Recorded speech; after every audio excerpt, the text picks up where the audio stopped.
Welcome into the Sunday Special, the first one of the new 2018-19 season, and we're starting out with somebody that's new but not new here to the Arizona State program. Tait Green, welcome in. Thank you very much. Appreciate it. First of all, congratulations on the new position. I know you're going to be taking over the ACHA men's D1 program here, so congratulations on that. Well, thanks again. It's exciting time.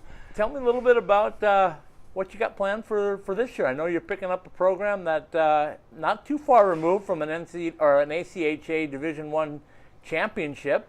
So what's your plans for this program? How are you going to take it? Well, we first step is the first thing we're going to do is bring our trophy back from the team down south.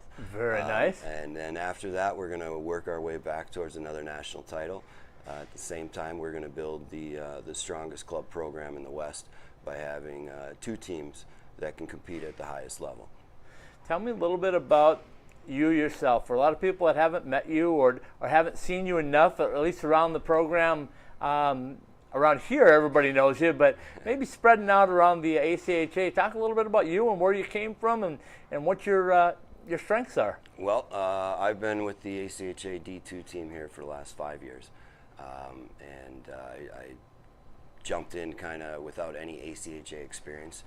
Didn't know much about it. I played NCAA D3 a long time ago, and I had been working with some high school programs out here. Coach Powers had an opening and gave me an opportunity, and you know, it's been great. We've won two different conference titles.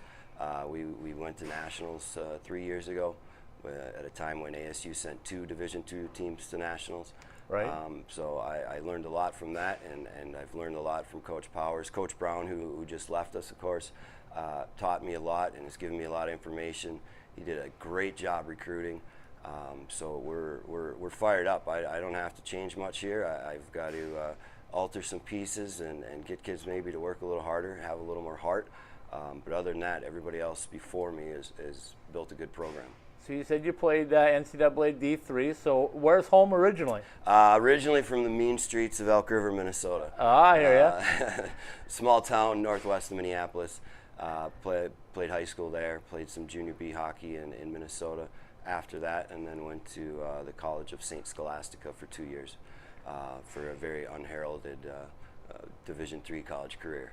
You know, you and I are going to hit it off right now, I can tell you, because I grew up just outside of Bemidji. Okay. And I went to the University of Minnesota Duluth, so many years ago. I mean, my years there were 80 to 84. So, okay, well, you got me by a couple. But I remember St. Scholastica. Billy Watson, who I was with at UMD, was probably over there around that time. He was my head coach. Was he really? Yep, for both years. Very nice. Yep. So we got our Minnesota connection out of the way. Now let's talk a little bit about how things have transpired for you now. I know your D2 team has been very successful. You guys have played in a competitive Pac-8 conference. Is that right? Yep. Well, last year we rejoined the Pac-8. We had been we were an independent the year before that, and then we were part of the I think it's called the Mountain, but some conference in Southern California. Right. Sorry, but last year we rejoined the Pac-8. And they've now expanded 12 teams, so it's a very strong conference. Going to be very competitive, and our D2 guys, I think we've built them to, you know, it's not the same commitment as D1, but it's the same. You're expected to play the same. You're expected to play with the same heart and the same commitment, just not as much of your time. And so we're excited about them. They've got a great schedule right now, and they're expected to win that conference, and they're going to host regionals here in Oceanside at the end of February. You know, I know a lot of your players from D2. I haven't had a chance to see a lot of them, but what I have seen them over the past 3 years is, number one, that the players love playing for you. Yeah. They also tell me that you're very intense, and you expect a lot of them on and off the ice to hold up their end of the bargain, so to speak. And I'm guessing that's something that's going to carry over to the D1 ACHA program as well. Yeah, without a doubt. I'm not changing anything about the way I coach. You know, I do coach intense. I like to hold the players accountable, and I think that's how we get the most out of them. I hope they like playing for me. I guess we're going to find out. But, you know, the biggest thing is if they're not working hard for me, they're not going to have a chance to play. So everybody gets a shot as long as they're working hard. Tait, let's take a quick break. We'll come right back, and we'll talk specifically about the team that you just inherited. Awesome. Thanks.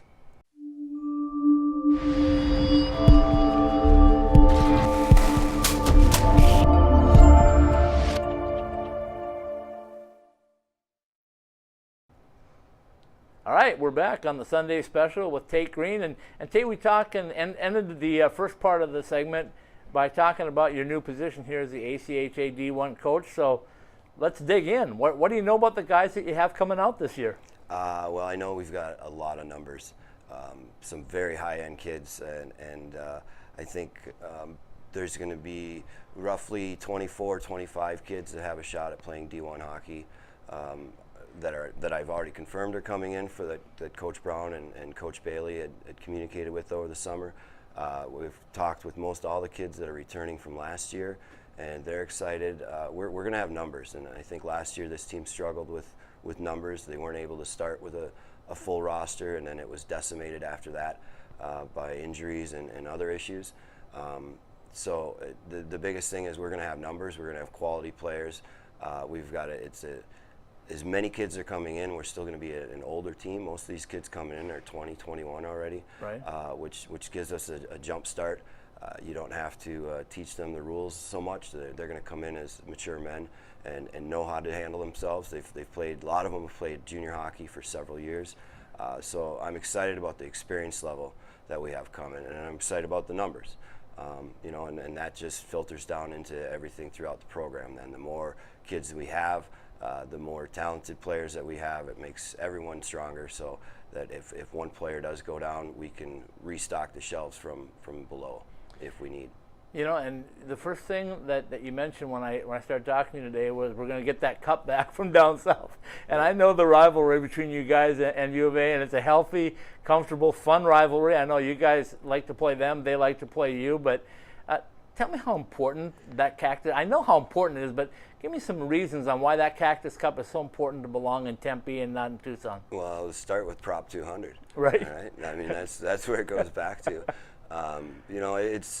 I didn't have an opportunity to go to Arizona State, but I've lived here for a long time now, and I know a lot of alumni, and being part of this program, there's so much heart and passion for it, and it is a true rivalry, and there's a long history to it, and it was an ugly history to start. Right. And so that's one of the most exciting things about this job, is being part of that rivalry. Just living in this town for as long as I have, and you just kind of going to football games, or now being able to go to NCAA hockey games. I'm not an alumni, but I love Arizona State, and I want nothing more than to represent it. And I know part of representing Arizona State is you don't lose to Tucson. And when you look at the roster that you're bringing in right now, do you have an idea right now where your strength might lie? If it's goaltending, defense, offense? I'm going to say defense right now. I think we've got some real quality veteran defensemen, some big, strong kids, and that's an area that we were we didn't have numbers at last year. Right. And so having numbers at defense this year of some quality hockey players is really going to help. Tell me a little bit about, I know you said you got a lot of numbers this year, but is it difficult to sell ACHA hockey in the Desert Southwest, or is that something that Arizona State's done a really good job of being able to bring people and have a knowledge of what you guys do down here? Well, it's not hard to sell a kid on Arizona State. Right. That's easy. Yeah. It is with the ACHA. It kind of depends on the kid and where they're from. From Minnesota, for example, those kids don't know what ACHA hockey is, and they don't want any part of it. Right. All they see is NCAA. Yep. The ACHA is starting to grow now, and is getting bigger. I think they're approaching 600 teams or something for the upcoming year. So more people are starting to hear about ACHA. It is still tough because it's pay to play. Right. We're a club program. Let's be honest.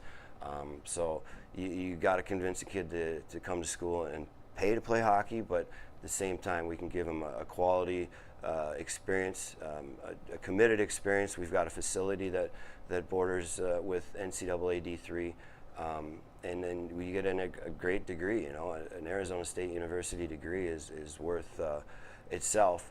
Over some of those other small schools that maybe the same business degree isn't going to count for much. So it's not hard to get them here for the school. It's Right. hard to get them here for the hockey. Yes, but I think it's growing, and we're putting out a quality enough product that kids will start to want to come here. All right, Tait, let's take another quick break. We'll come back and we'll talk about the quality of your opponents here in the Desert Southwest.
right, we're back for another segment with Tait Green. And Tait, I appreciate your time as always as we spend this time on the Sunday Special. But let's talk a little bit about the quality of opponents that you have right here in the Desert Southwest with UNLV now in their second year of ACHA D1. Of course, U of A and Grand Canyon trying to get to that level, and of course you guys. So talk a little bit about what you've seen over the last 5 years or so with the growth of ACHA D1 hockey. Oh, it's gotten huge.